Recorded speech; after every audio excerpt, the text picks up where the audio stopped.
En el funeral de mi marido, mi hijo Daniel se puso de pie en el atril con la voz temblorosa y dio las gracias a otra mujer.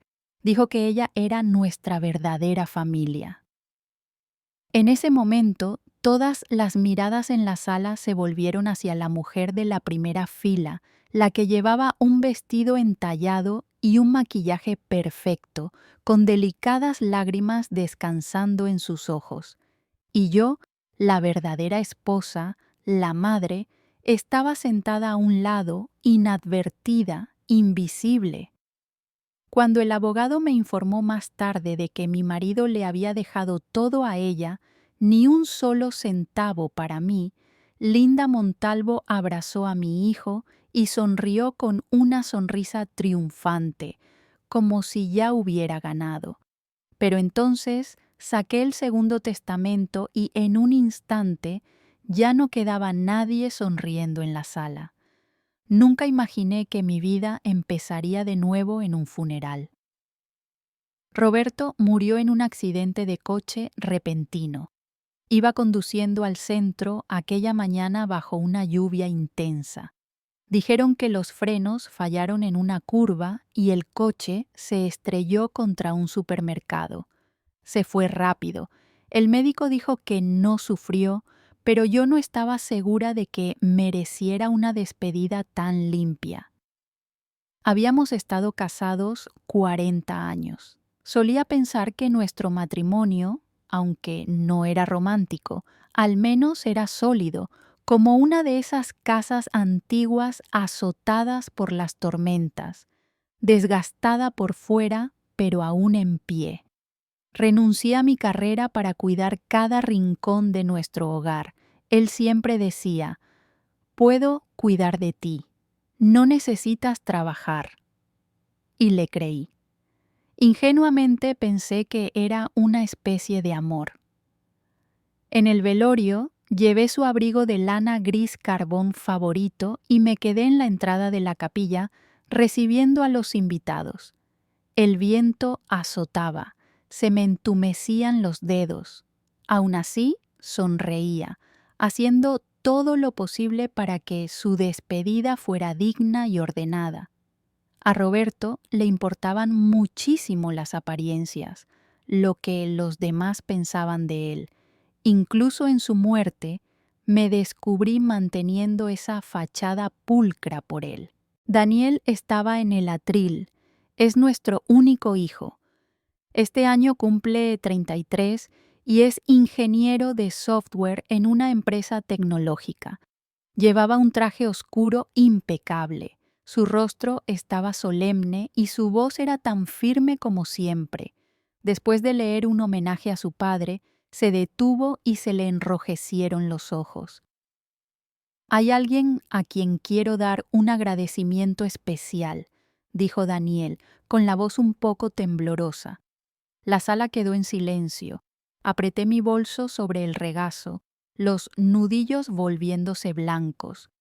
Pensé que estaba a punto de decir mi madre.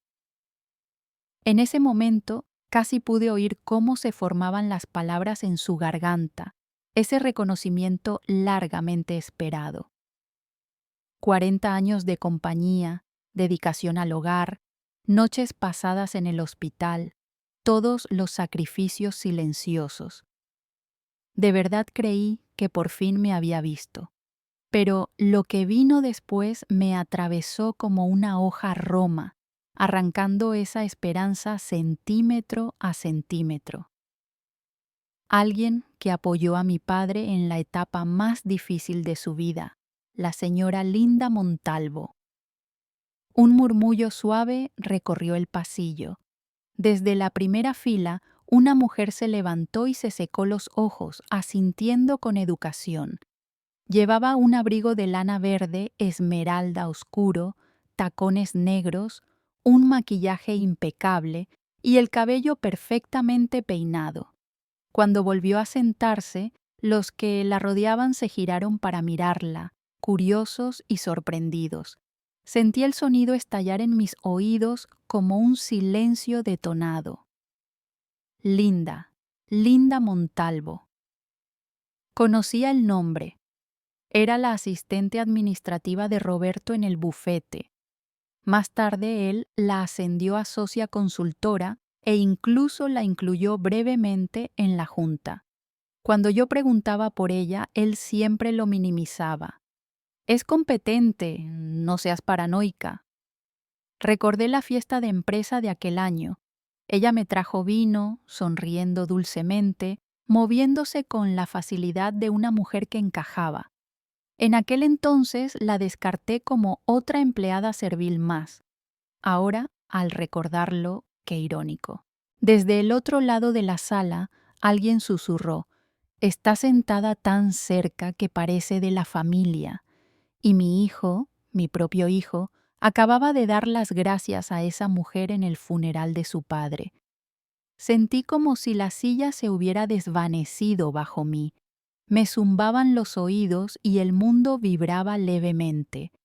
La gente se acercó a estrecharme la mano, murmurando lo de siempre.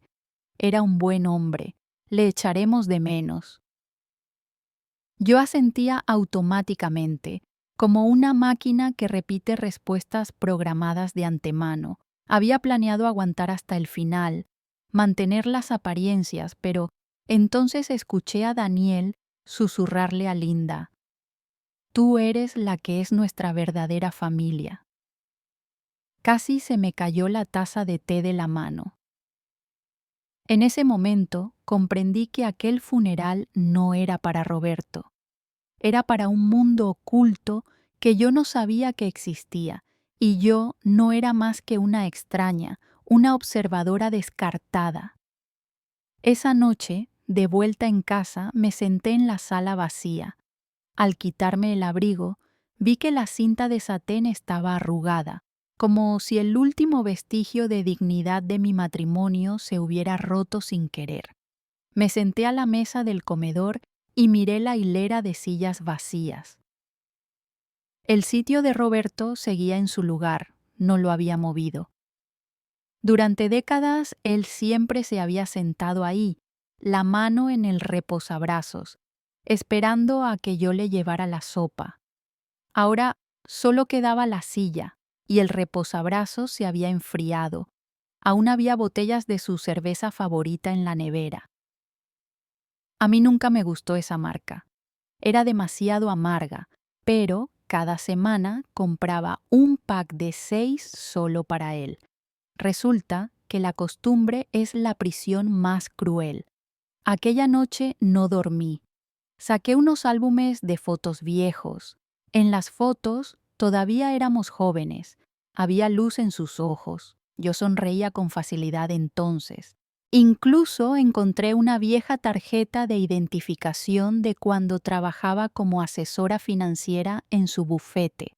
El pelo corto, segura de mí misma, siempre sentada en segundo lugar desde la derecha en cada reunión de la junta. Luego él me dijo: «Deberías dejarlo, yo me encargaré de todo». Y neciamente le hice caso. Cerré el álbum y me serví un vaso de agua. El reloj de la cocina hacía tic-tac. Me di cuenta de que todo el orgullo, toda la paciencia que había volcado en mantener intacto nuestro matrimonio, se habían enterrado en el momento en que él murió. Lo que no sabía, sin embargo, era que debajo de todo aquello había una traición todavía más profunda. A la mañana siguiente, cada palabra que escuché en el despacho del abogado me pareció una línea de un guión de vida que nunca me invitaron a leer. El aire olía levemente a tinta y a madera vieja de armario. Un grabado desvaído de la Constitución colgaba torcido en la pared y la luz del sol se filtraba entre las persianas, cortando el suelo en estrechas franjas de luz. Era el bufete que Roberto había designado antes de morir. El abogado principal era un hombre de unos 50 años, con una voz lenta y pesada. Cada sílaba se alargaba como si subrayara algo que no se decía. De conformidad con el testamento firmado por el señor Roberto Díaz, hace 3 años, empezó con calma mecánica. La mayoría de sus bienes, incluida la residencia principal en Somerset, la propiedad de vacaciones en Nantucket y el saldo restante de sus cuentas personales, serán heredados por la señora Linda Montalvo. No solo estaba atónita, sentía como si me hubieran empujado fuera del escenario principal de mi propia vida, dejándome detrás del telón bajo un foco muerto, sin estar segura de si alguna vez había interpretado de verdad el papel que creía mío. Me giré para mirar a Daniel. Estaba sentado completamente erguido, la mirada fija al frente, como si escuchara un informe financiero trimestral. Tenía los dedos entrelazados a la perfección. Ni rastro de sorpresa, ni el más mínimo movimiento en su expresión, como si lo hubiera sabido todo el tiempo. Cuando terminó la lectura me levanté y caminé hacia él. «Lo sabías», dije en voz baja y temblorosa. «¿Verdad?». Él me miró con una serenidad extraña. Papá tenía sus razones. ¿Sus razones?, susurré con las palabras atrapadas en la garganta. ¿Qué significaron para él 40 años de matrimonio? Daniel guardó silencio un momento y luego dijo: «Trabajó duro toda su vida. Linda estuvo ahí para él. Ella lo entendía». Bajó la voz casi con disculpa. «Tú no». En ese momento lo vi con claridad. No solo había perdido a mi marido, estaba perdiendo a mi hijo, no estaba defendiendo la memoria de su padre. Estaba redibujando el árbol genealógico y borrándome del mapa. Cuando llegué a casa, me quedé de pie en la entrada del garaje durante lo que pareció una eternidad, el peso del bolso entumeciéndome el brazo. Entré en el dormitorio y abrí el armario de Roberto. Sus camisas, corbatas y chalecos de lana seguían ordenados a la perfección, con ese aroma familiar de pulcritud refinada. Pero, ¿qué mentiras se habían tejido en esas fibras? ¿Cuándo decidió que yo ya no era familia? ¿Fue el año que olvidé comprar su vino favorito para nuestro aniversario? ¿O fue antes, cuando dejé mi trabajo de asesora financiera y me convertí simplemente en ama de casa? Empecé a rebuscar en los cajones buscando pruebas de que no estaba loca. Viejos libros de cuentas, fotos, recibos, tarjetas de visita antiguas. En un cajón de la cocina encontré una carpeta con cartas que Roberto había guardado. Una era de la empresa de administración de propiedades de Nantucket. La fecha era de hace 6 años. La destinataria, Linda. Me temblaban las manos. Había ido a aquella casa junto al mar infinidad de veces, sin darme cuenta de que solo era una invitada. Esa tarde crucé la calle para visitar a Graciela, nuestra vecina de toda la vida. Era una viuda de casi 70 y tantos años, con una memoria aguda y un jardín lleno de rosas. Cuando mencioné el nombre de Linda, su rostro se tensó. «Linda, ¿no era ella la que Roberto llevaba a los conciertos de música clásica?», preguntó, alzando una ceja. «¿Tú no ibas con ellos?». Forcé una sonrisa. Tenía la boca seca. Nunca me han gustado mucho los eventos sociales. Graciela se movió en su asiento. «Ah, yo siempre pensé que eran pareja. Ella ha venido a esta calle varias veces. Un año le ayudó a Roberto a poner las luces de Navidad. Me quedé helada. Aquella Navidad yo estaba atrapada arriba con la rodilla hinchada. Roberto me había dicho que un chico del vecindario le había ayudado. «¿Recuerdas cuándo empezaron a acercarse?», pregunté. Graciela removió el té, pensativa. «Por lo menos hace 10, quizá 15 años. Recuerdo haberla visto por aquí cuando tú estabas fuera cuidando de tu hermana». 15 años. Me senté en el invernadero de Graciela, sintiéndome como una extraña que había entrado en la casa equivocada. Todos estos años, yo había administrado nuestro presupuesto de jubilación hasta el último centavo, elegía sus batas, le programaba los chequeos médicos e incluso recurría a los últimos ahorros de mis padres para rescatar su empresa en plena crisis de liquidez. Y él había estado levantando ladrillos de oro para el futuro de otra mujer, fuera de mi vista, fuera de mi alcance. De vuelta en casa, por fin encontré una caja de cartón vieja en el sótano llena de fotos. En una de ellas estaba Roberto al lado de Linda en un evento de la empresa.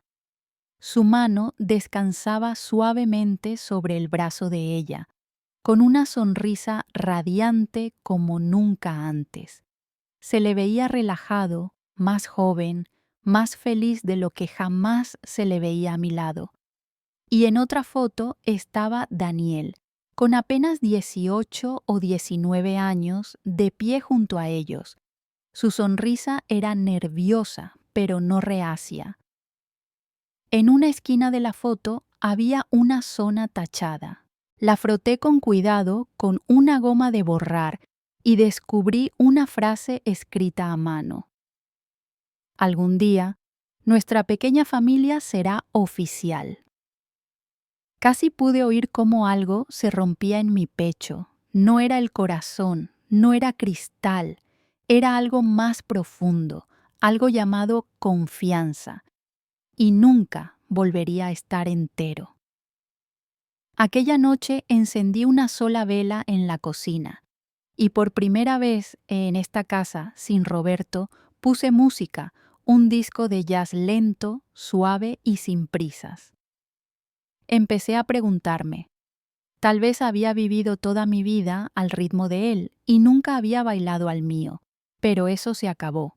A partir de ahora, la música, el compás, los pasos de baile, los elegiré yo.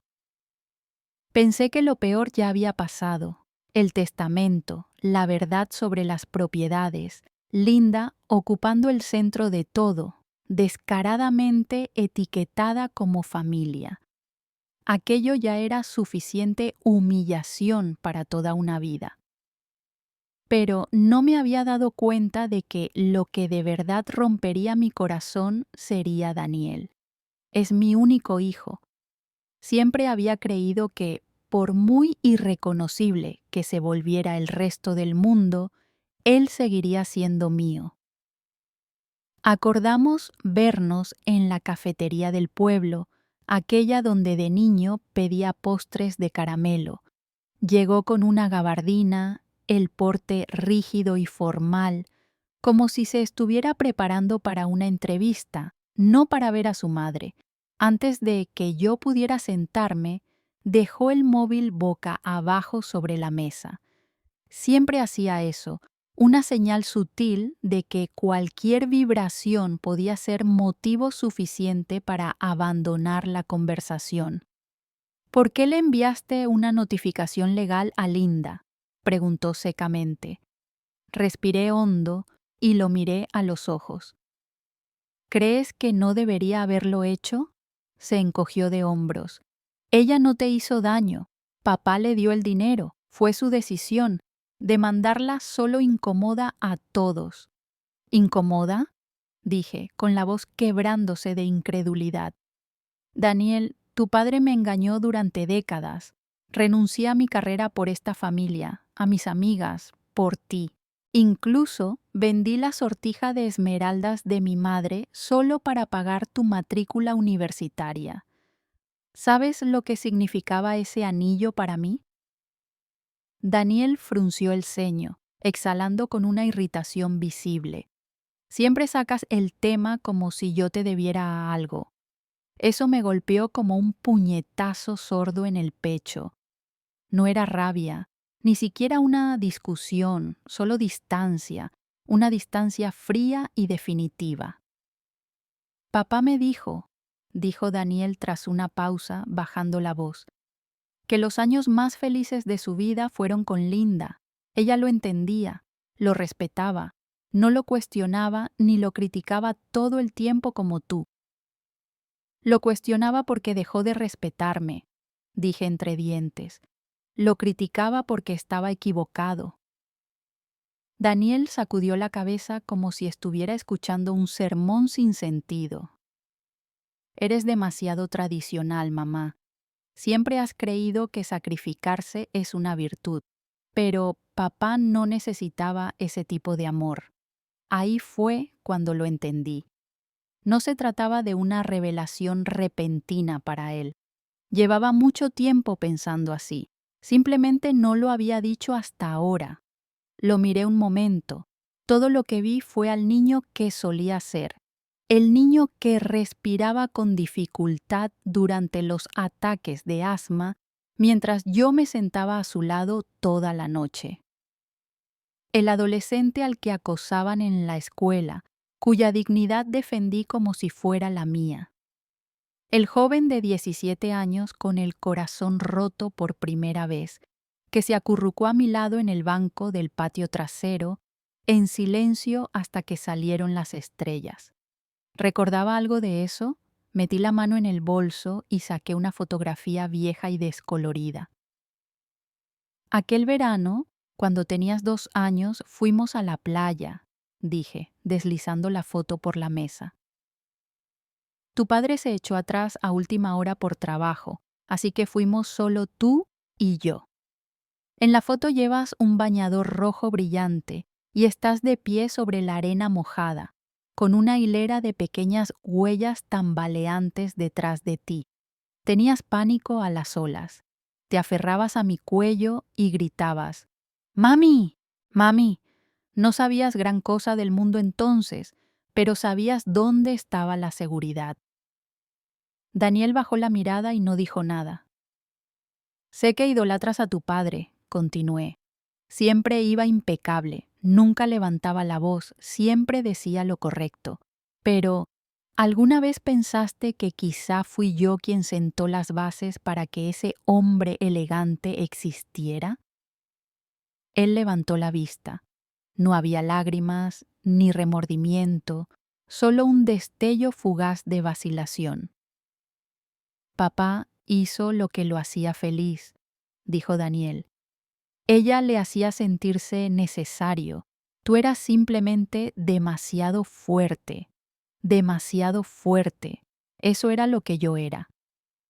Pensé en aquellas noches pasando cuentas vencidas, en las tardes en que cocinaba con fiebre, en los años en que reprimí las lágrimas ante los silencios fríos de Roberto y seguí sonriendo de todos modos. Eso era lo que él quería decir con demasiado fuerte. Guardé la foto de nuevo en la cartera y me levanté. Mi voz sonó calmada, pero tenía una firmeza profunda.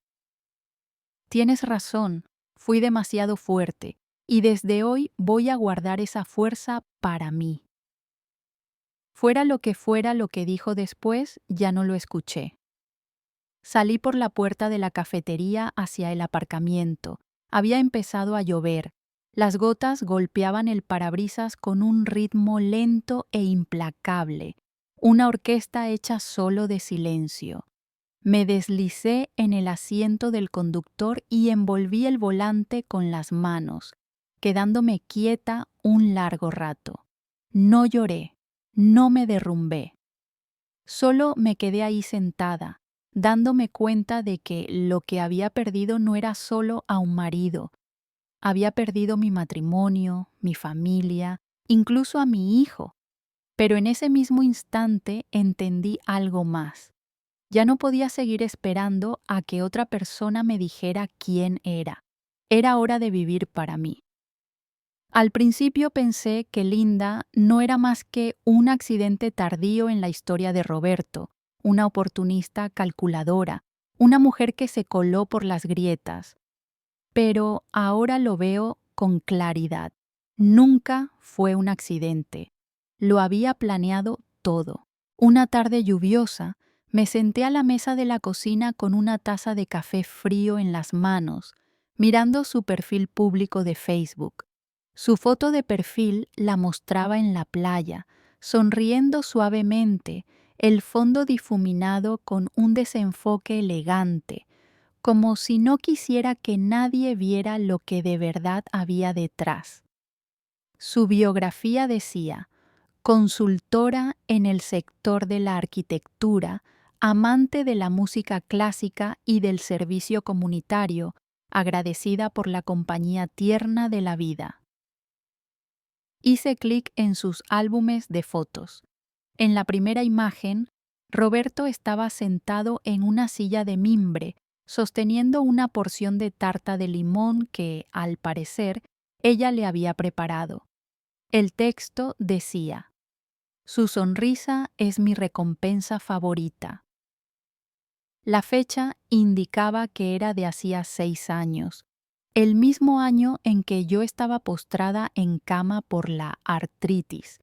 Entonces Roberto me dijo que el trabajo era abrumador y que tendría que viajar mucho. Le creí. Pensé que simplemente estaba evadiendo la carga de cuidar de alguien, pero ahora sabía que no huía de mí.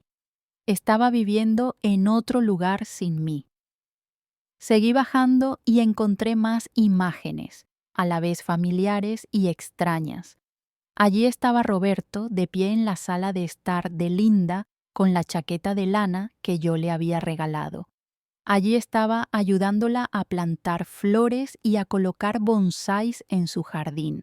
Y luego apareció un video. Roberto brindaba con ella mientras sonaba suavemente un villancico de fondo. Daniel estaba allí. Me quedé inmóvil. Tenía la mano suspendida sobre el panel táctil. Daniel, que aún estaba en la universidad en ese entonces, llevaba el pelo un poco más largo y el rostro tímido de chico joven. Linda le rodeaba los hombros con el brazo y decía, riendo: tu padre debería estar orgulloso de ti. Fue entonces cuando lo entendí. Linda nunca había sido solo el secreto de Roberto. Había estado colocándose durante años como parte de nuestra familia. Y yo era la mujer a la que planeaba sustituir. Llamé a Ruth. Ruth Lanier había sido una colega cercana durante mis años en el bufete de Roberto, una de las pocas mujeres con las que seguí en contacto después de dejar el trabajo. Ahora estaba semijubilada, ayudando a su hija a criar a un nieto y aceptando algún caso financiero independiente de vez en cuando. Contestó en el segundo tono, con la misma energía de siempre. Marta, por Dios, supe lo de Roberto. He querido llamarte.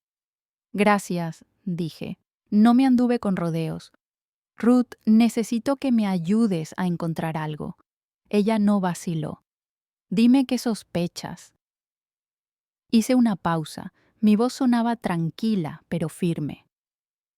Creo que Roberto usó fondos de la empresa durante al menos la última década para comprar propiedades para Linda y que podría haber otras transferencias no registradas. Ruth guardó silencio. No solo estás intentando arreglar un matrimonio, Marta, quieres destapar un fraude. Quiero la verdad, dije. He pasado demasiado tiempo en la oscuridad. Acordamos vernos en su casa en 2 días. Mientras tanto, me convertí en una mujer con una misión. Fui a la biblioteca local y revisé los registros de propiedades de Linda en Somerset. Una casa, un chalet unifamiliar a su nombre. Fecha de compra: hace 5 años, justo al final del proyecto de beneficios de vivienda para empleados de la empresa, el mismo que Roberto supervisaba. Yo había ido allí durante ese proyecto. Recuerdo que bromeé entonces. En el próximo viaje, me llevas a mí también. Él esquivó la sugerencia. ¿No te gustaría ese lugar? Ahora sabía que esa habitación no estaba reservada para los clientes, era para ella. 2 días después, conduje hasta la casa de Ruth. Vivía en un barrio tranquilo, en un bungalow gris pálido con una hilera de crisantemos marchitos en la entrada. Me recibió con un vaso de té con limón y abrió su portátil. Revisé algunos registros de pagos archivados, dijo, desplazándose por 3 apuntes etiquetados como servicios de consultoría externa. Pero la empresa beneficiaria es una sociedad fantasma. No tiene oficina física, amplió una de las líneas. Cuenta $1,000 pagados el mismo mes en que tú estabas en casa recuperándote de la operación. Se me encogió el estómago. Ruth me miró con preocupación por encima de las gafas. ¿Estás segura de que quieres seguir adelante con esto? La mayoría de la gente preferiría dejarlo estar. No respondí. Simplemente guardé una captura de pantalla del archivo en mi memoria USB. De regreso a casa, conduje despacio. El sol golpeaba con fuerza el parabrisas y el aire olía al comienzo del otoño. En la radio sonaba una vieja balada de los años 60. El estribillo se repetía suavemente.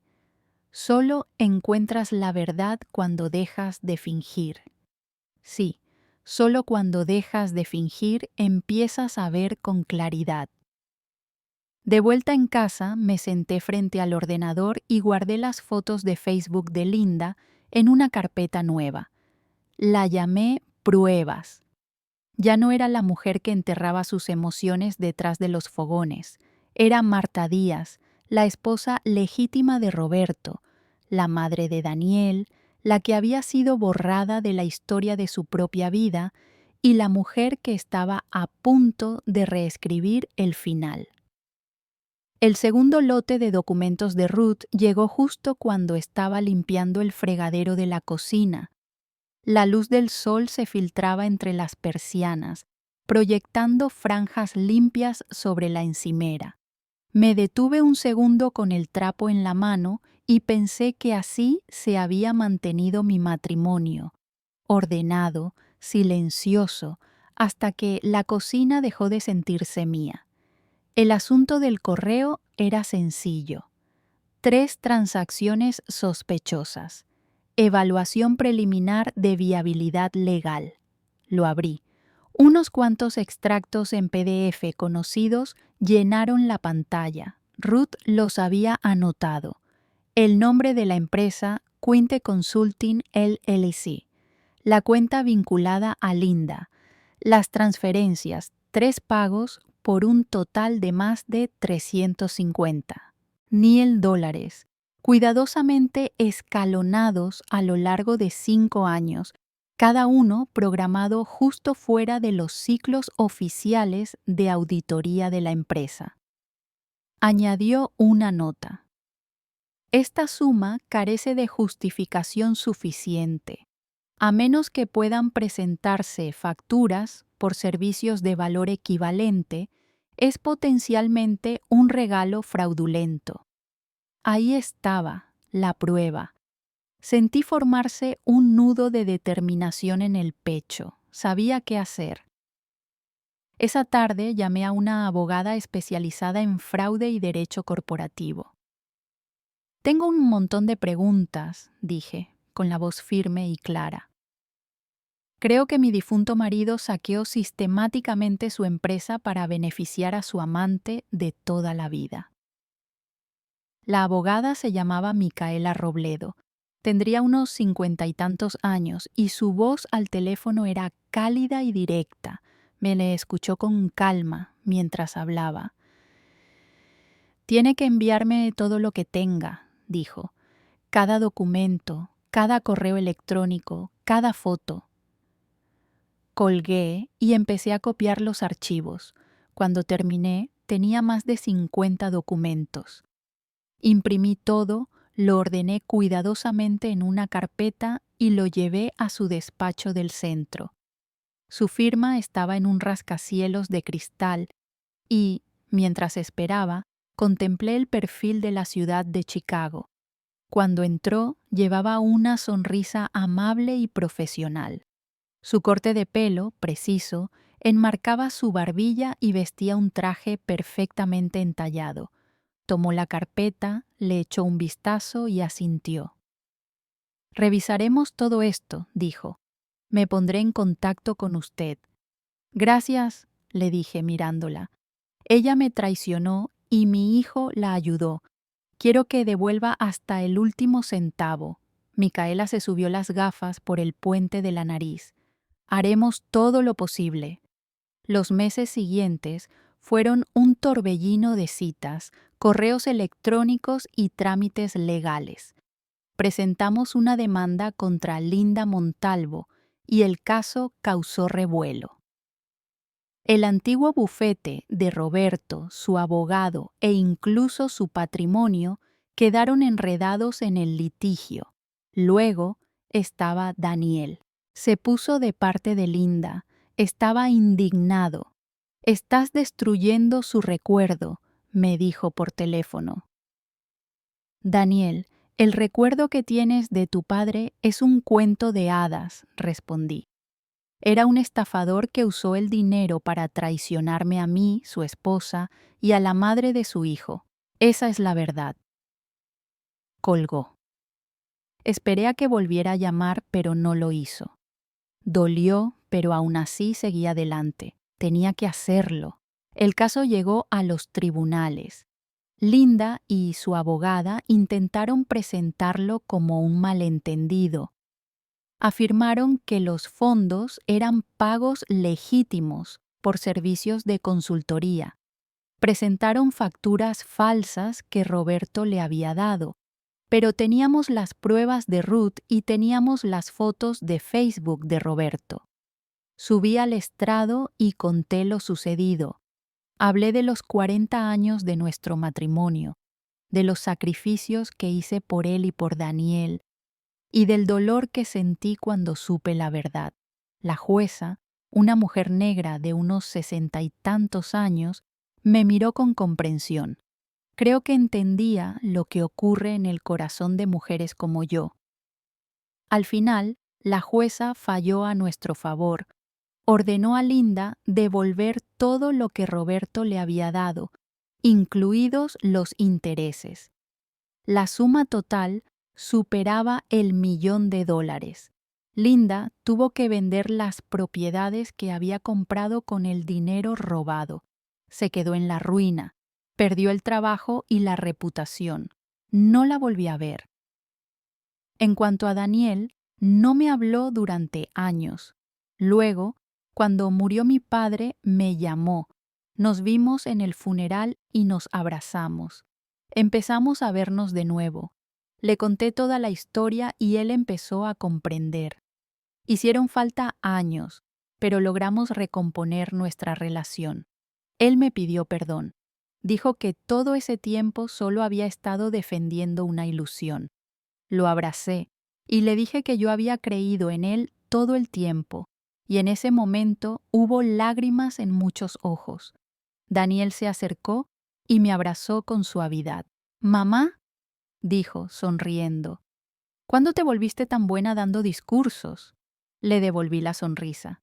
«Siempre lo fui, solo que tú no escuchabas». Los dos reímos. Todos rieron. Antes de que terminara la reunión, di un breve paseo por el jardín. Me detuve frente al manzano silvestre que había plantado hacía 20 años. «El año pasado este árbol casi se muere», dije. «Estuve a punto de cortarlo, pero esta primavera floreció antes que nunca y sigue floreciendo». Las mujeres se rieron entre dientes, añadí.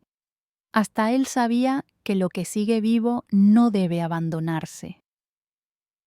Esa noche, cuando todos se fueron, plegué las sillas y las guardé en el cobertizo. El carillón del porche tintineó suavemente con la brisa. Me giré para contemplar la puesta de sol. Se posaba sobre el viejo arce del final de la calle, como si preguntara: «¿Quién eres realmente?». Me quité los tacones, caminé descalza hacia la casa, colgué el vestido y me fui a la cama. Sabía quién era. Era una superviviente, una luchadora, y la verdad me había hecho libre.